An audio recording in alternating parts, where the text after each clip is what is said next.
योगयोगयोगेश्वराय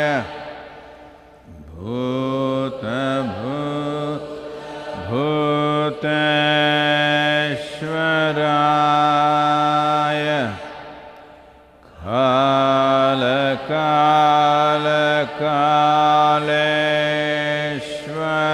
कालकालकालेश्वराय शिव शिव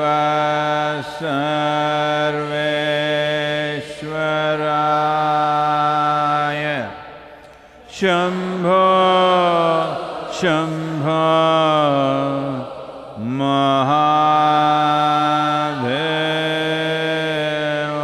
महादेवाय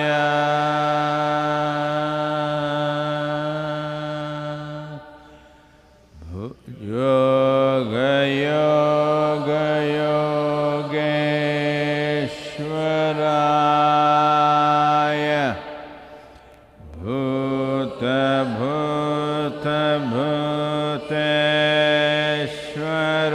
भूतभूतभूतेश्वराय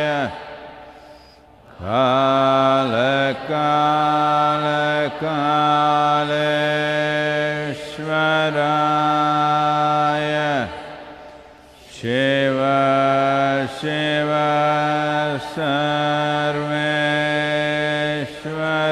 सर्वेश्वराय शम्भो शम्भो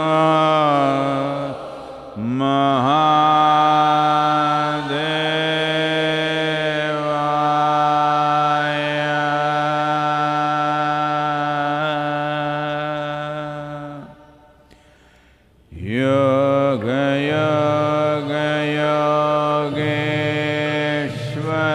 योगयोगयोगेश्वराय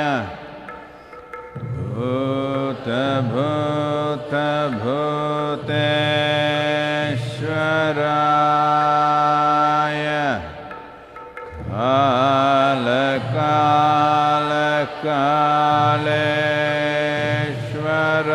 कालकालकालेश्वराय शिव शिव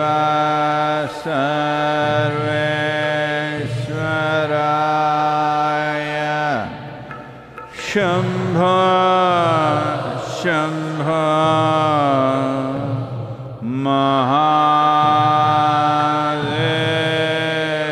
महादेवाय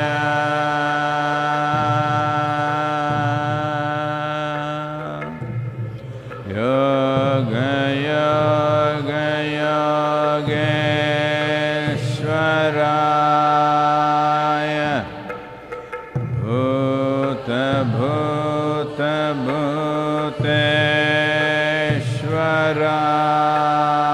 भूतभूतभूतेश्वराय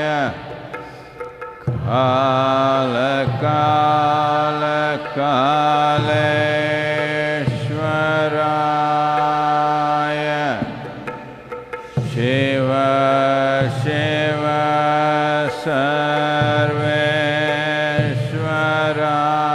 सर्वेश्वराय शम्भो शम्भो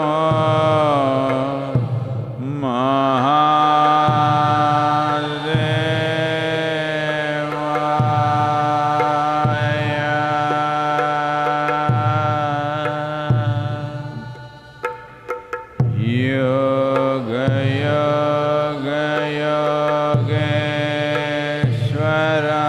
योगयोगयोगेश्वराय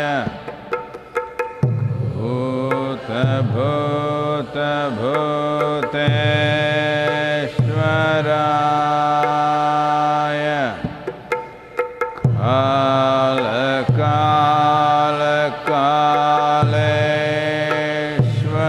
कालकालकालेश्वराय शिव शिव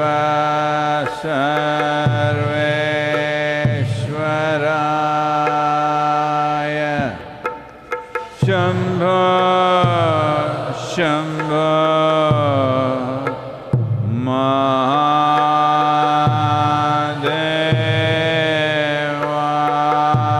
महादेवाय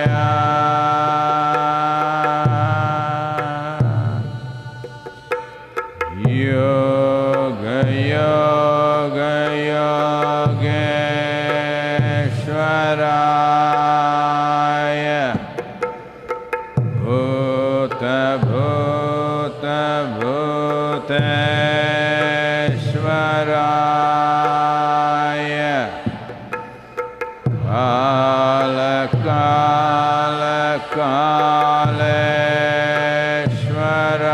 कालकालकालेश्वराय शिव शिव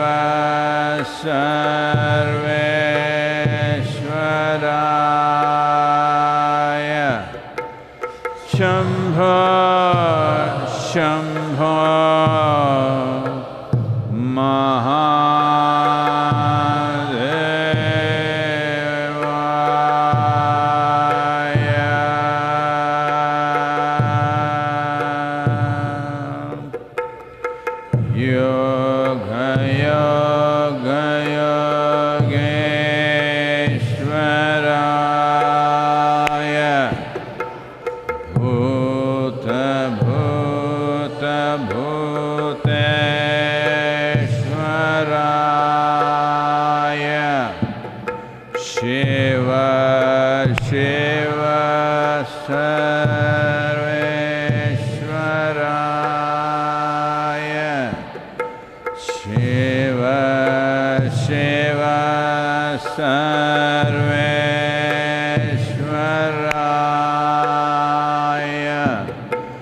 शम्भो शम्भो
बस स्थिर होकर बैठें।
युगरतो वा भोगरतो वा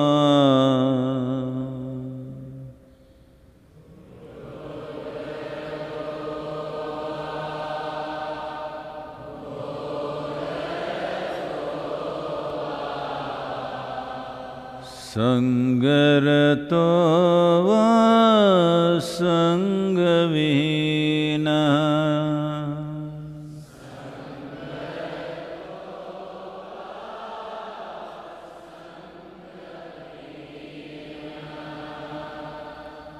यस्य ब्रह्मणि रमते चित्तम्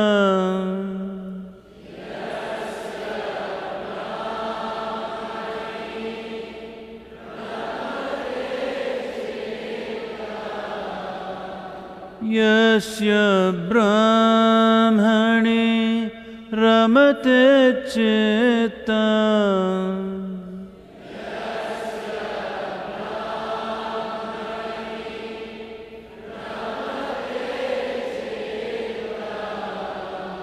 नन्दति नन्दति नन्दते वा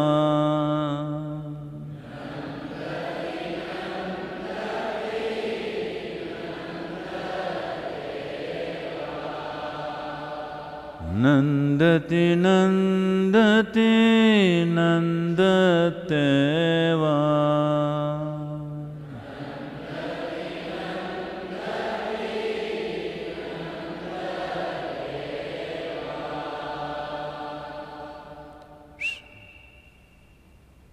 कृपया अपनी आंखें खोलें।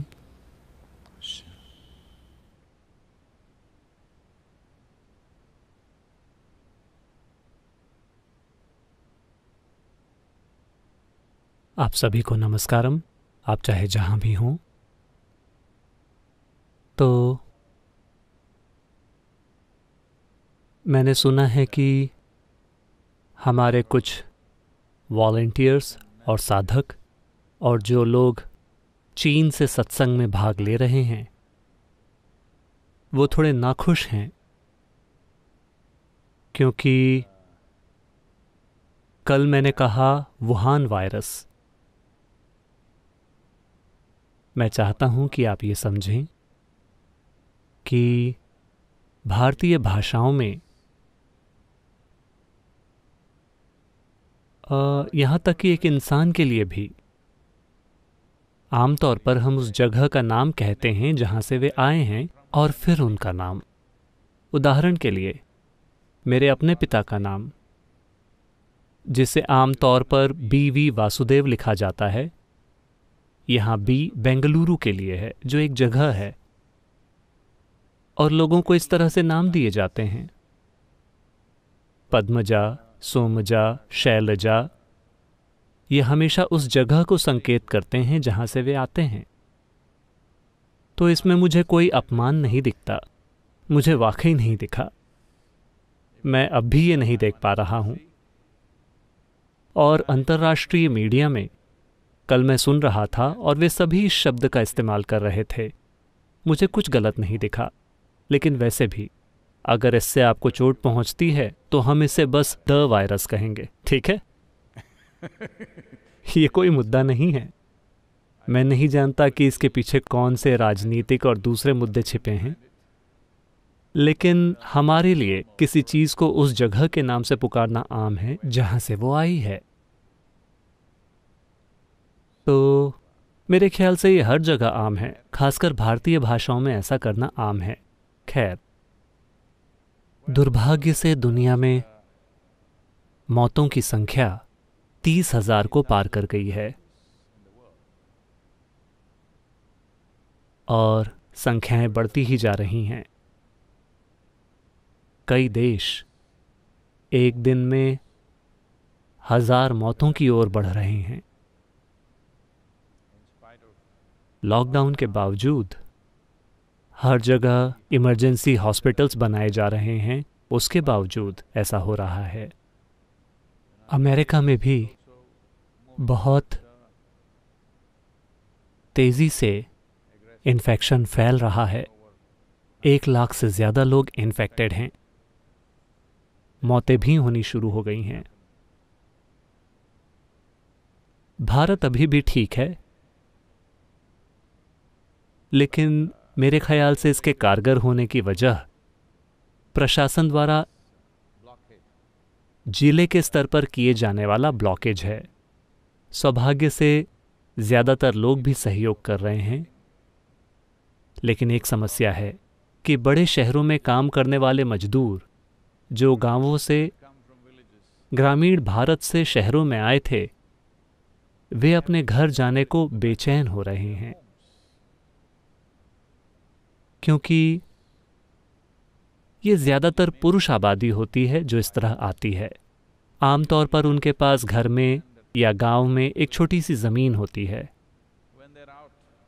जब वे 6 से 8 महीने शहर में काम करने आते हैं तो औरतें ज़मीन की देखभाल करती हैं और वे आते जाते रहते हैं। लेकिन अब जब वो जानते हैं कि कोई काम नहीं मिलेगा और जीवन को खतरा है और उन्हें नहीं पता कि उनके परिवार के साथ क्या हो रहा है, तो शहर से गांव की ओर मजदूरों का पलायन हो रहा है। सरकार उनके रहने की और खाने की व्यवस्था करने की हर संभव कोशिश कर रही है, लेकिन उन्हें कुछ भी नहीं चाहिए। वो बस घर वापस जाना चाहते हैं, जो दुर्भाग्य से ये समझा जा सकता है कि उन्हें कैसा महसूस हो रहा है। लेकिन दुर्भाग्य से वे शहर में मौजूद वायरस को, शहर के द वायरस को ग्रामीण भारत में ले जा सकते हैं, जहां अभी ग्रामीण भारत में ये ज़्यादा नहीं है, या ग्रामीण भारत में वायरस की मौजूदगी लगभग न के बराबर है, लेकिन ये लौटने वाले मजदूर इसे वहां ले जा सकते हैं। दक्षिण भारत में सिवाय केरल के ये ज़्यादातर काबू में है। ये बढ़ नहीं रहा है। ब्लॉकेड या लॉकडाउन कारगर रहा है, लेकिन चुनौतियां आ रही हैं। हमें 1 हफ्ते या 10 दिन में देखना होगा कि भारत में क्या होगा। ये पूरी तरह से इस पर निर्भर करता है कि हम क्या करते हैं, हम में से हर एक। क्योंकि इंसान के दिमाग में एक समस्या है, जैसे जैसे दिन गुजरते हैं कुछ नहीं हुआ, वे ढीले पड़ जाएंगे। कुछ नहीं हुआ यानी क्या? आप चाहते हैं कि आपके आसपास के लोग मर जाएं? क्या यही कुछ होना हुआ? कुछ नहीं हुआ यानी हर कोई ठीक है। ये ढीले पड़ने का समय नहीं है, ये रिलैक्स करने का समय नहीं है।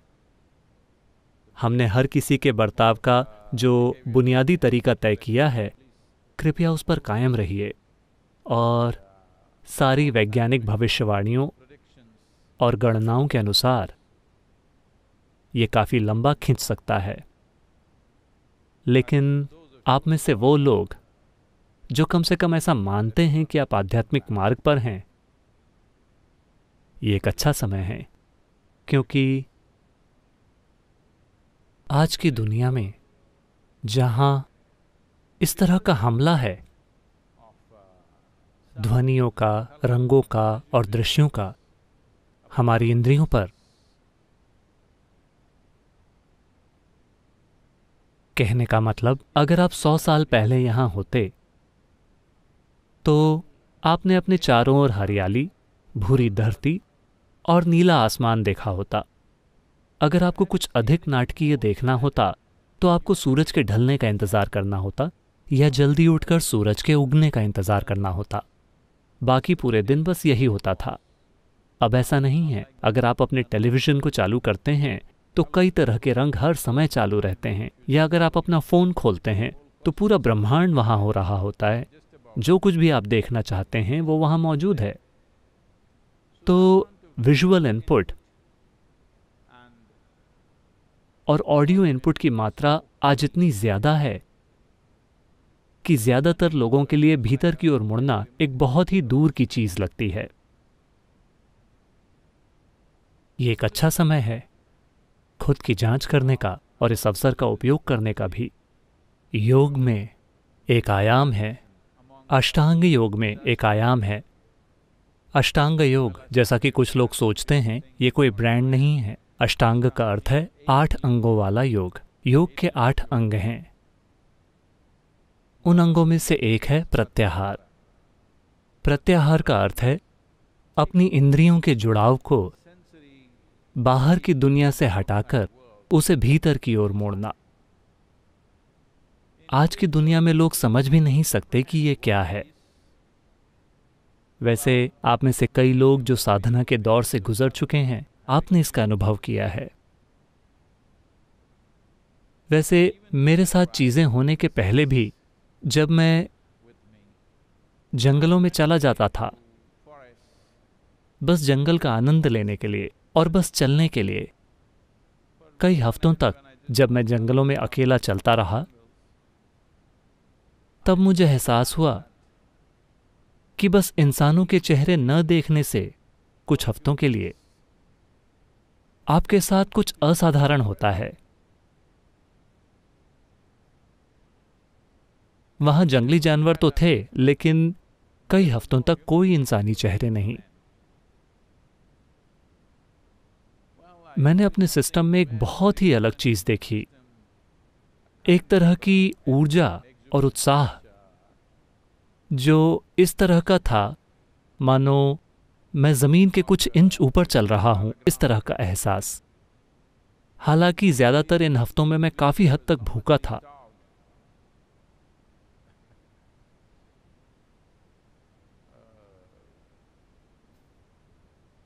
नहीं, मैं हंस रहा हूं बस भूख के दर्द पर अभी, क्योंकि वो बहुत दर्दनाक थे। लेकिन फिर भी मैं इस तरह से ऊर्जावान था कि मानो मैं जमीन से लगभग कुछ इंच ऊपर चल रहा हूं, उस तरह का एहसास। और मुझे एहसास हुआ कि जब मैं पेड़ों और जानवरों को देखता हूं तो जुड़ाव एक तरह का होता है। बस उसे देखना, उसे सराहना, या वो जो है उसे बस वैसा ही देखना। लेकिन जब आप इंसानी चेहरों को देखते हैं तो जाने अनजाने में एक तरह का लेन देन होता रहता है। पसंद, नापसंद, स्वीकृति, अस्वीकृति, कई सारी चीजें हो रही हैं। आपको इसमें भाग लेने की भी जरूरत नहीं है। अगर आप बस किसी को देखते हैं तो ये हो जाता है। तो तब से ही मैंने अपनी आंखों को अधिक से अधिक बंद करना शुरू कर दिया, क्योंकि अगर मैं बस अपनी आंखें बंद कर लेता हूं, दिन में कई घंटों तक सजग रह के आंखें बंद करना, सोना नहीं, तो आप देखेंगे कि आपको ऊर्जा का एक नया आयाम उपलब्ध हो जाता है। प्रत्याहार का यही अर्थ है कि आपने संसार के साथ अपने इंद्रियों के जुड़ाव को हटाकर उसे भीतर की ओर मोड़ दिया। अगर आप इच्छुक हों तो इसके लिए ये एक अच्छा समय है, आप चाहे जहां भी हैं, इसके साथ प्रयोग करने के लिए कि अगर पूरे दिन नहीं तो मान लीजिए कि दिन में 6 घंटे या 12 घंटे या आपके लिए जो भी संभव हो, आप 1 घंटे या 2 घंटों के साथ भी शुरू कर सकते हैं। बस अपनी आंखें बंद रखना, किसी भी चीज को ना देखना। शुरू में शायद आपका मन हर जगह जाए, कोई बात नहीं, इसे कंट्रोल करने की कोशिश मत कीजिए। ये जहां जाना चाहे उसे जाने दीजिए। मैं चाहता हूं कि आप ये समझें कि ये कहीं नहीं जाता, ये सिर्फ पुरानी चीजों को फिर से दिखा रहा है। अरे मेरा मन कहीं चला जाएगा, नहीं, आपका मन कहीं नहीं जाता। आपको इसी भ्रम को तोड़ना है कि आप मानते हैं कि आपका मन कहीं जा रहा है। इसका मतलब है कि आप मानसिक प्रक्रिया को अस्तित्व की सच्चाई समझने की गलती कर रहे हैं। मानसिक प्रक्रिया बस आपके द्वारा बनाई गई है। अपनी खुद की बेवकूफ़ी भरी और बुरी तरह निर्देशित फिल्म चलाकर आप ये समझ रहे हैं कि यही सच है। This is a good time. ये एक अच्छा समय है कि आप इसे दिन के दौरान करके देखें। समय का एक हिस्सा, चाहे वो जितना भी हो, आप अपनी आंखें बंद करके बैठिए। लेकिन किसी ने कुछ शोर किया, किसी ने कुछ किया, अरे ऐसे नहीं। खास तौर पर जब आपको लगता है कि कुछ महत्वपूर्ण हो रहा है तो आपको अपनी आंखें बंद करनी ही चाहिए। हाँ, क्योंकि दुनिया के साथ आपके काम को सचेतन होना चाहिए। बस अगर दुनिया के साथ होने वाले काम सचेतन हो तो दुनिया के साथ आप चाहे जितना भी काम करें, ये आपको बेचैन या घबराहट में नहीं छोड़ेगा। जब दुनिया के साथ आपके काम मजबूरन और प्रतिक्रिया भरे होते हैं, फिर आप देखेंगे कि छोटी छोटी चीज़ें भी लोगों को बावला कर रही हैं। ज़्यादातर इंसानों को बस रोजी रोटी कमाना, परिवार का ख्याल रखना, एक दिन मर जाना,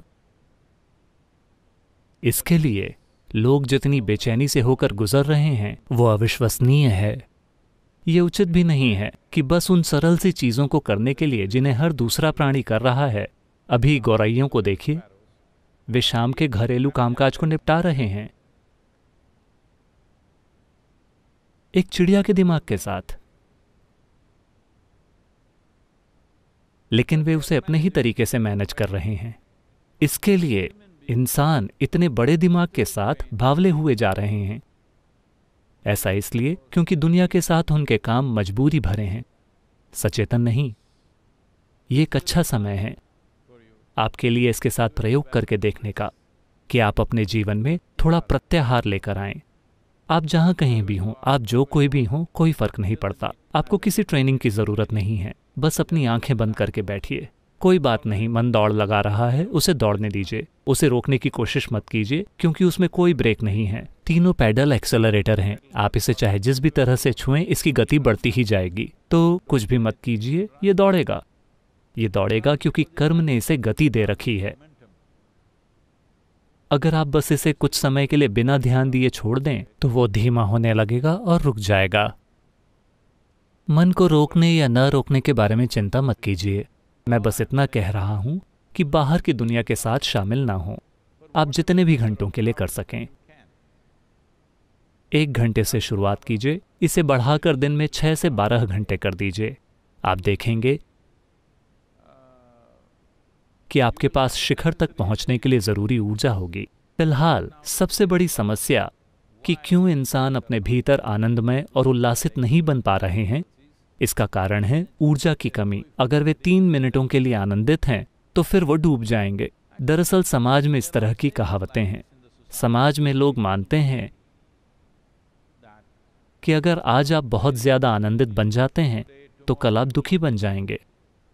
समाज में आमतौर पर ऐसा कहा जाता है कि इतने खुश मत रहो क्योंकि कल तुम दुखी हो जाओगे, क्योंकि उनकी बैटरी ऐसी ही है कि अगर आज वे बहुत उल्लासित हैं तो कल वो उदास हो जाएंगे। तो प्रत्याहार एक मुख्य तत्व है सिस्टम में उस तरह की ऊर्जा का निर्माण करने के लिए जो जीवन के किसी भी अनुभव को सहजता से संभाल ले और आपको नीचे न गिराए। ये प्रत्याहार की ओर जाने का अच्छा समय है। महत्वपूर्ण बात यह है कि अगर आप अपनी विचार प्रक्रिया में शामिल हो जाते हैं, वो भीतर नहीं है, वो भी दुनिया के साथ शामिल होना है। नहीं, मैंने किसी का चेहरा नहीं देखा, मैं बस सोच रहा था। वो भी दुनिया के साथ शामिल होना है क्योंकि आपका विचार आपका नहीं है। विचार का पूरा माल बाहर से आया है। आप अपने सिर में एक निजी दुनिया चला रहे हैं, लेकिन कोई निजी दुनिया नहीं है। अस्तित्व के स्तर पर सिर्फ एक ही दुनिया है, या तो आप इसमें जीते हैं या नहीं जीते। आपकी निजी दुनिया वो पागल खाना है जिसे आपने बनाया है। कभी कभी बेशक ये आपको थोड़ा सुख देता है, लेकिन एक काल्पनिक मनगढ़ंत दुनिया में रहना ज्यादा दिन नहीं टिक पाएगा। खासकर अगर लोग हमेशा कहते हैं कि मेरा भ्रम टूट गया। ये मेरा आशीर्वाद है कि आपका भ्रम जितनी जल्दी हो सके उतनी जल्दी टूट जाना चाहिए, क्योंकि इसका मतलब है कि आपके सारे झूठे भ्रम नष्ट हो गए। क्या इसे जीवन की शुरुआत में ही नहीं हो जाना चाहिए? इसे जल्दी से जल्दी हो जाना चाहिए कि आपके सारे भ्रम टूट जाएं। ये मेरा आशीर्वाद है कि आप इस अस्तित्व की आलीशान सुंदरता में जिएं, अपने खुद के भ्रम में नहीं, चाहे वो अभी जितना भी मधुर दिखता हो।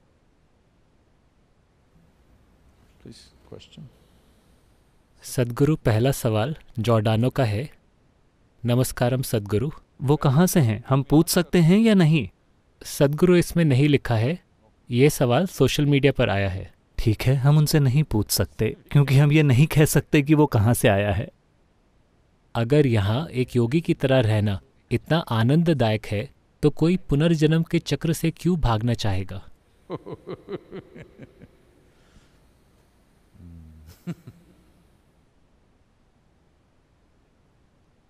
आपको भागना शब्द निकाल देना चाहिए।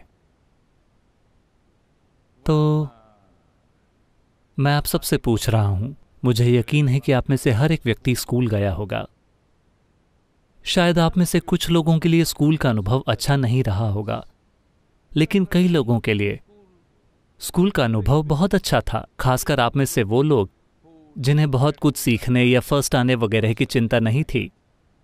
आपने बस अपने दोस्तों के साथ लुत्फ उठाया या खेलना, मजे करना या जो भी। आपके लिए स्कूल का अनुभव बहुत अच्छा था। तो जब आपने अपनी स्कूल की पढ़ाई पूरी कर ली, तो क्या आप स्कूल से भाग गए या आप स्कूल से पास होकर निकल गए? हम नहीं जानते। शायद जॉर्डानो अपने स्कूल से भाग गए थे। इसका मतलब है कि वो पास नहीं हो पाए। आमतौर पर ज्यादातर लोग पास हो जाते हैं और वे जीवन के अगले पड़ाव पर चले जाते हैं। जब आप स्कूल में थे, स्कूल भले ही कितना भी अच्छा हो, क्या आप कॉलेज जाना चाहते हैं? बिल्कुल। इंसान का यही स्वभाव है। ये चाहे जितना भी अच्छा हो, आप जीवन के अगले पड़ाव पर जाना चाहते हैं। कोई चीज बहुत अच्छी है तो मैं यही चीज जीवन भर करूंगा। ये जीवन को देखने का एक बेवकूफ़ी भरा तरीका है। ऐसा इसलिए नहीं हो रहा है क्योंकि जीवन आपके लिए बहुत ज़बरदस्त है। ऐसा उसकी ओर कदम बढ़ाने के डर से हो रहा है जो आपके लिए अनजान है, बिल्कुल अनजान, पूरी तरह से अनजान। ऐसा हुआ। एक बार बुरा समय आया और शंकरन पिल्लई एक मजदूर बन गए। एक बिल्डिंग बन रही थी और उन्हें ईंटें उठाकर कई मंजिल ऊपर ले जाना था। फिर उनके साथ काम करने वाले एक साथी मजदूर ने देखा कि शंकरन पिल्लई जितना ठेकेदार ने कहा है उससे ज्यादा ईंटें उठाकर ले जा रहे हैं। ज्यादा। हर कोई 8 ईंटें उठा रहा है, शंकरन पिल्लई 12 ईंटें उठा रहे हैं। तो 8 ईंटें ही बहुत भारी हैं और आप ऊपर जा रहे हैं, कई मंजिलों पर चढ़ रहे हैं। वहां पहुंचकर वो बस उसे फेंक देते हैं और नीचे आते हैं। बस खाली हाथ नीचे आने का ही सुख है। तो लंच के समय इस दूसरे मजदूर ने शंकरन पिल्लई से पूछा, तुम 12 ईंटें क्यों उठा रहे हो? सिर्फ 8 ही उठाने की जरूरत है। 8 उठा के भी तुम्हें पूरी मजदूरी मिलेगी। तुम 12 क्यों उठा रहे हो? शंकरन पिल्लई ने कहा, तुम नहीं जानते कि वो ठेकेदार कितना मूर्ख है। मैं तब से उन्हीं ईंटों को ऊपर नीचे कर रहा हूं।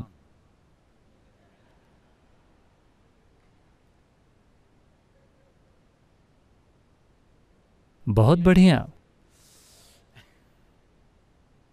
तो ऐसे कई लोग हैं वे उसी सामान को ढो रहे हैं, ऊपर नीचे, पुनरपि जननम पुनरपि मरणम, चलता जा रहा है, चलता जा रहा है। ऐसा सिर्फ इसलिए हो रहा है क्योंकि जीवन करुणामय है, सृष्टि करुणामय है। ये आपकी यादों में पर्दे लगा देती है। अगर ये पर्दे फाड़ दिए जाएं, तो आप अभी बहुत ज्यादा दुखी हो जाएंगे। अगर आपको एहसास हो जाए कि आप वही बेवकूफ़ी भरा काम 100 बार करते रहे हैं और आप अभी भी वही काम उसी गलतफहमी के साथ कर रहे हैं, तो आप खुद को लात मारना चाहेंगे। तो वो जिसने इन पर्दों को फाड़ दिया है और उसकी वजह से दुखी नहीं हुआ है, इसी वजह से किसी की याददाश्त को वर्तमान के दायरे के पार खोलने से पहले एक बहुत ही मजबूत मानसिक बुनियाद की आवश्यकता होती है। आध्यात्मिक नहीं, मानसिक बुनियाद। क्योंकि अगर आपके पास बहुत स्थिर मानसिक बुनियाद नहीं है और अगर याददाश्त के पर्दे फट जाते हैं, तो लोगों का दिमाग चकनाचूर हो जाएगा। जब लोग एक जीवन के अनुभव के साथ संघर्ष कर रहे हैं, वो भी पूरा जीवन नहीं जिया, 30 का होते होते ही वे अपनी भावनाओं, अपने विचारों, अपनी यादों से जूझ रहे हैं और वे दुखी हैं। मान लीजिए कि आप 3 जीवन कालों की यादों को खोल देते हैं, तो आपको लगता है कि ये लोग इसे संभाल सकेंगे? वे पूरी तरह से पागल हो जाएंगे। तो इसी वजह से जीवन की करुणा, सृष्टि की करुणा याददाश्त के हिस्सों को अलग अलग रखती है, ताकि आपको एहसास ना हो कि आप वही काम बार बार कर रहे हैं। इससे कोई फर्क नहीं पड़ता कि ये कितना सुंदर, शानदार और अद्भुत है। अगर आप एक ही चीज को बार बार दोहराते हैं, मैं एक काम करूंगा, जो भी आपका पसंदीदा म्यूजिक है, मैं उसे चलाऊंगा। यहां नहीं, मैं उसे आपके दिमाग में चलाऊंगा, नॉन स्टॉप, अगले 21 दिनों तक।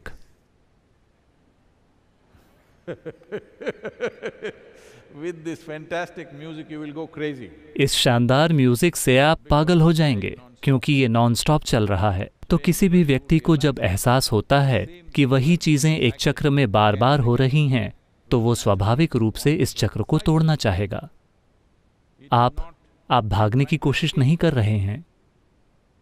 आपको इससे परे कि किसी चीज तक जाने की सीढ़ी मिल गई है।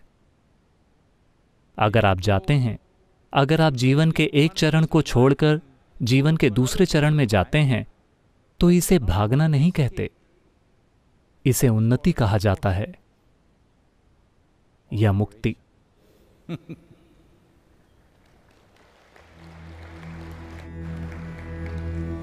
योग योग योगेश्वराय भूत भूत भूतेश्वराय काल काल कालेश्वराय शिव शिव सर्वे